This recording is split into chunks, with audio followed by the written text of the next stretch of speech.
Good morning, dear students.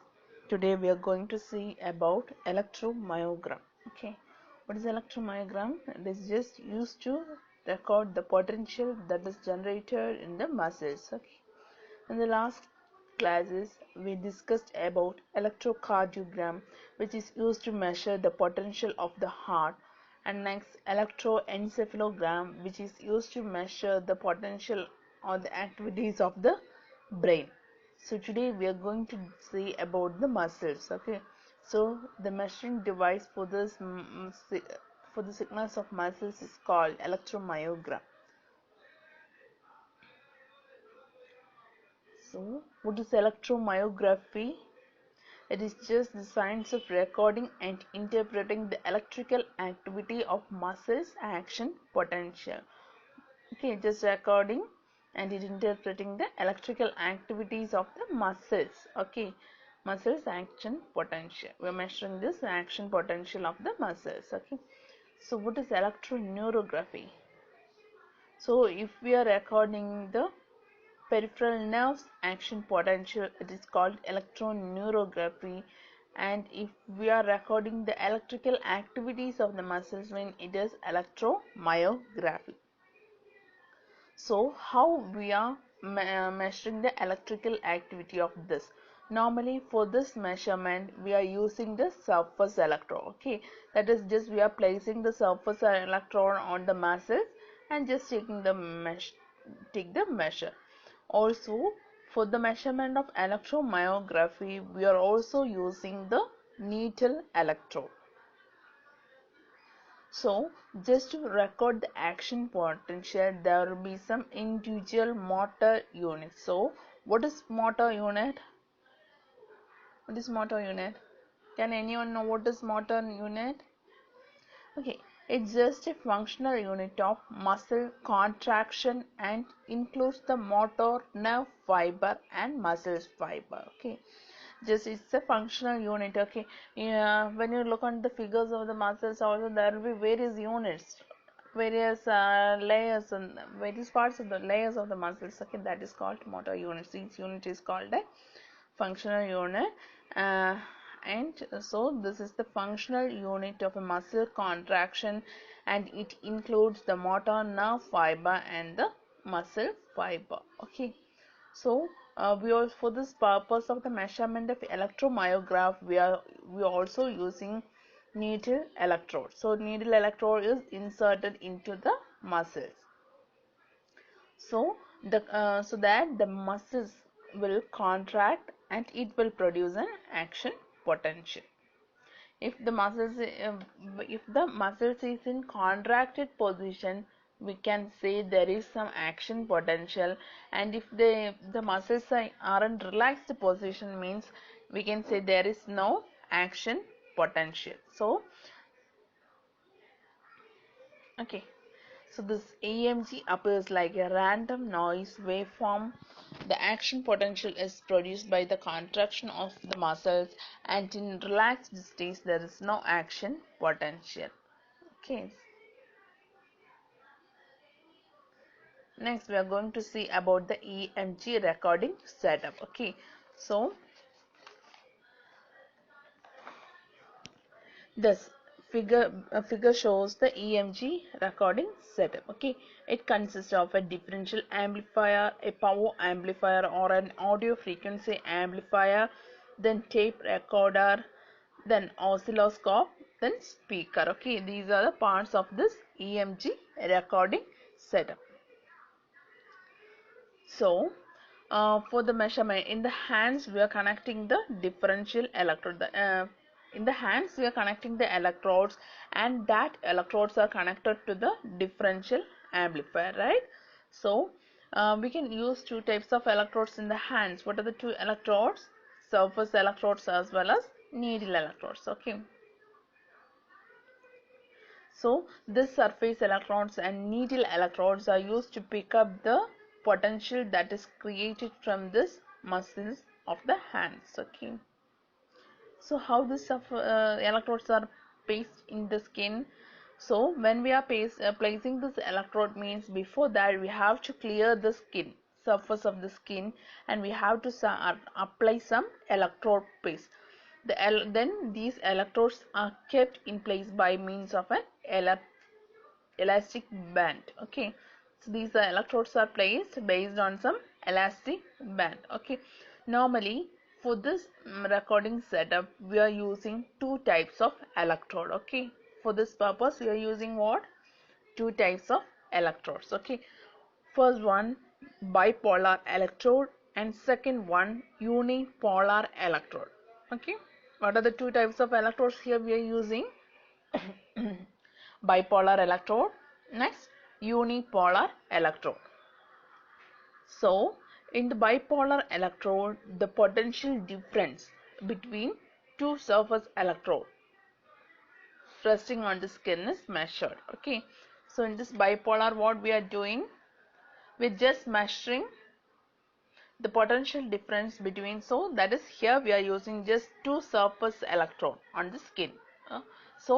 The potential difference between these two surface electrode is measuring. Okay, next that is the bipolar electrode. Next one, unipolar electrode.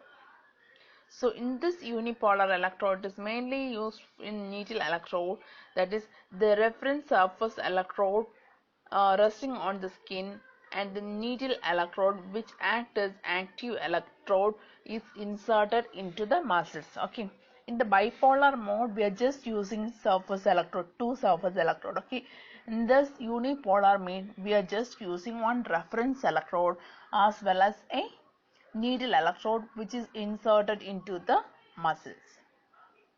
So this thickness depends upon the types and placement of the electrode, and it is given to the amplifier. Okay, that is the EMG amplifier.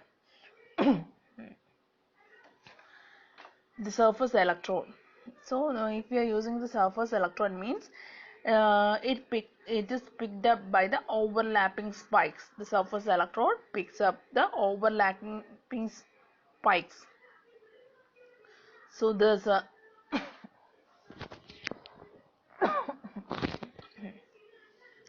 the surface electrode picks up the overlapping spikes and produces an average voltage from various muscles and motor unit. Motor unit I already told you. So this surface electrode pick up the overlapping space. Suppose if we are using the needle electrode means it will pick up the voltage from a single muscle fiber. Okay, this if we are using needle fiber, it pick up the voltage from a single muscle fiber. Okay, so next the output is recorded in a CRO, and the signal, okay, signal here in this using this tape recorder, the signal is recorded in the tape recorder. Okay, and the image is produced on the paper movers over the CRT tube like the previous one. The audio frequency amplifier or the power amplifier, it is just used to have the uniform frequency response. For the uniform frequency response we are using this audio frequency amplifier.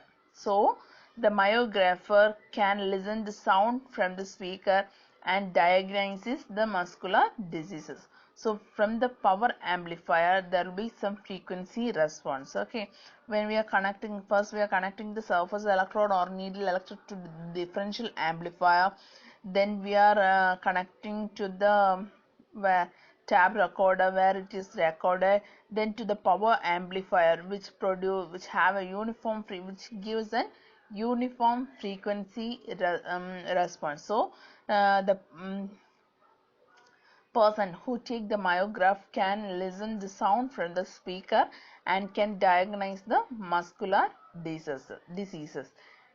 Okay, it is mainly used for studying the neuromuscular functions. Okay, next, measurement of conduction velocity. Okay, this figure shows two types of measurement. Okay, first one is this, that is the electrode is placed on the upper here and here. Okay, on the far by points, that is the distance is 310 millimeter.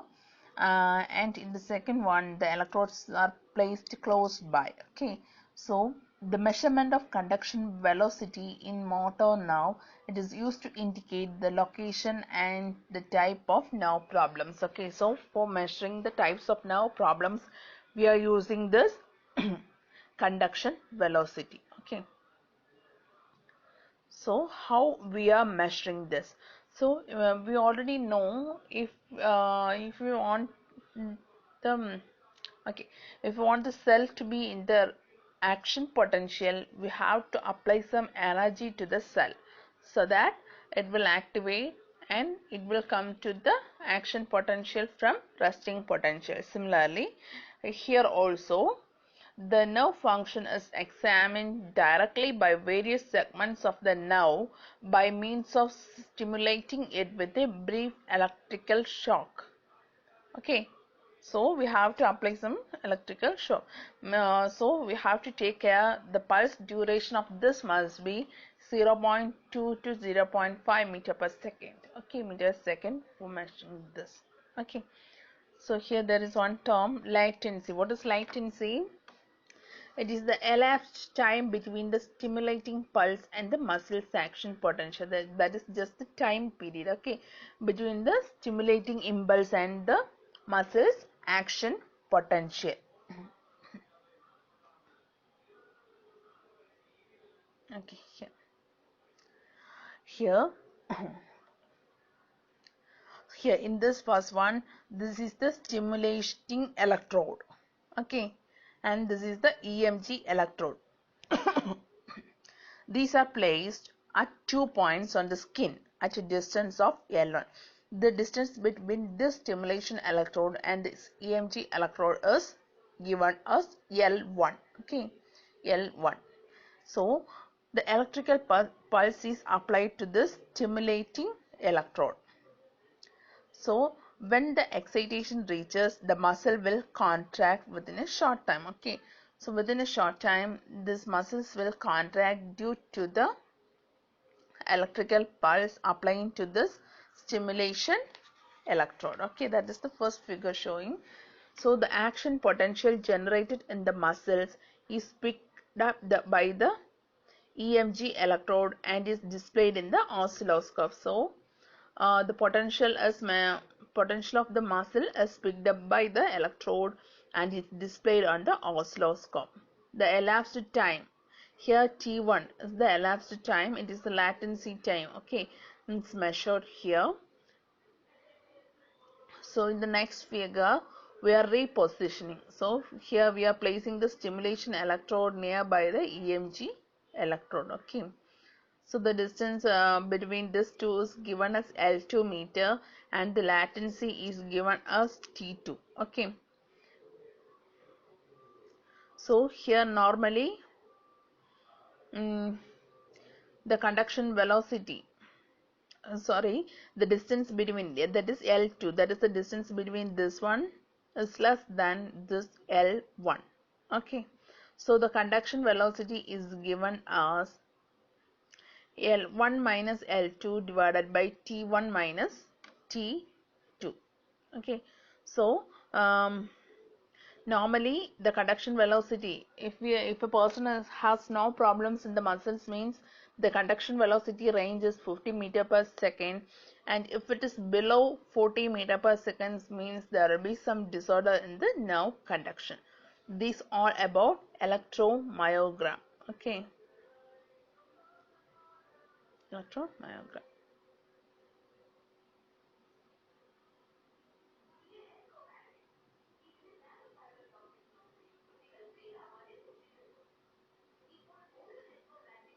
This waveform is not necessary. We are just studying about the block diagram as well as the measurement of conduction velocity. Okay, next we are going to see the last chapter of this unit, that is the biosignal characteristics. Okay, what is that? Biosignal characteristics. Here we are going to study about the characteristics of various signals like EMG, EEG, ECG, etc. Okay. So what is biosignals? What is biosignals? It is any signals in the living being that can be continuously measured and monitored. Okay, that is the signals which we can be able to measure continuously and can monitor continuously is called biosignal. It is just used to refer the bioelectrical signal. So this bio means living object and signal means the function that carries information about the behavior. Just the information means the signal. Okay, signal means information. So it gives the information about the various signals, that is the biosignals, various object. What is biosignal characteristics? Let's have a look. So these biosignals are being generated in all living organism. Okay, these signals are useful to understand the biological events of the body. These are normally used to understand the biological events. What are the things happening in our body? These all can be identified by using this biosignal. There are various types of biosignals. Just having a look onto this. First one, bioelectrical signal. What is bioelectrical signal? It is generated by the nerves, muscles, tissues and heart as a result of the change in electrical current.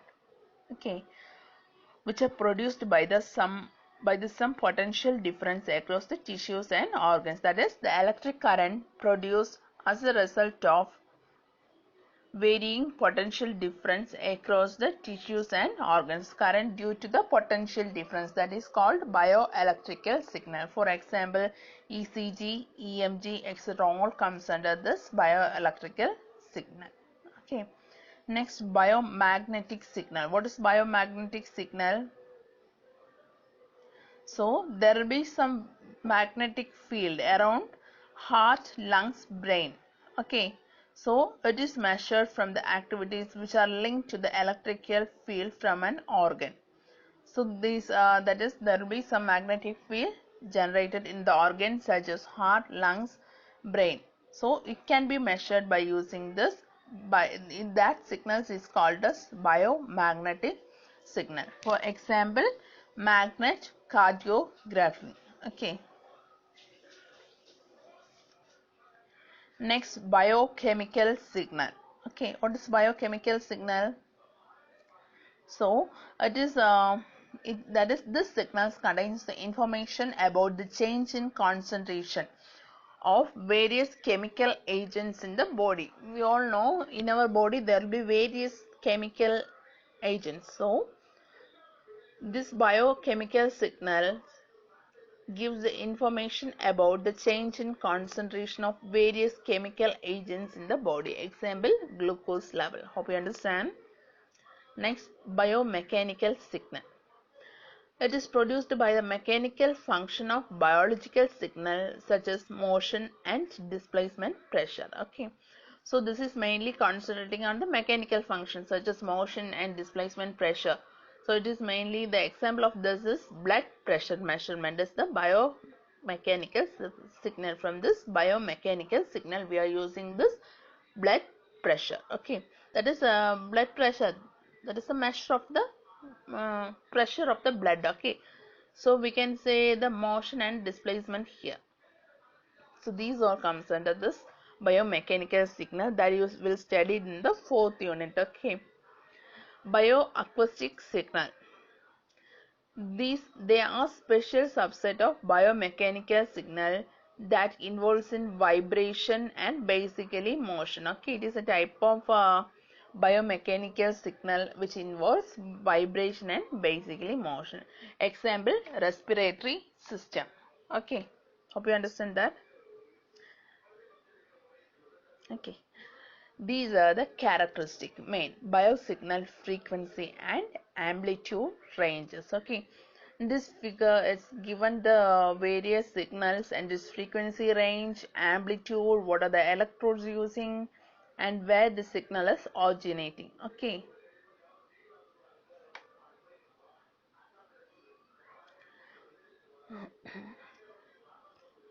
So first one, ECG. The frequency is 0 to 120 Hz. Amplitude range is 0.1 to 5 millivolt. Here the main electrode is surface electrode and it is originated from the heart, also you know. Okay. Next one, electroencephalogram. It is originated in the brain neural activity. The electrodes mainly using a scalp electrode, surface electrode, needle electrode, and the frequency and the amplitude is given. Next, electromyography. Where electromyography occurs, it is mainly occur in the skin muscles. Okay, normally we are using the needle electrode. Also, surface electrode is also using for this purpose. Next, electroretinography, that no need to study, just have to know about these parameters. Okay, so electroretinography, the original retina of the eyes, the electrode using contact electrodes. Okay, so next, electrogastrogram. It is from the peristaltic movements of the gastrointestinal tract. Okay, gastrointestinal tract. Okay, so here the electrodes using surface electrode. Okay, and the frequency and the amplitude ranges is given. So these are about the biosignal characteristics. Okay, hope you all understand the four things that we studied in the second unit. What are the four things we studied in the second unit? ECG, electrocardiogram, EEG, electroencephalogram, EMG, electromyogram, and biosignal characteristics. In the ECG we studied, what we studied, 12 LED system, right? 12 LED system, Einthoven's triangle and all. In the EEG we studied about which electrode system? 10 to 20 electrode system, right? Next, in all these we all studied about the recording problems also. So hope you all understand the second unit very clear. If you have any doubt in the second unit, you have to inform me or WhatsApp me or comment in the comment box. Thank you, dear students. Thank you.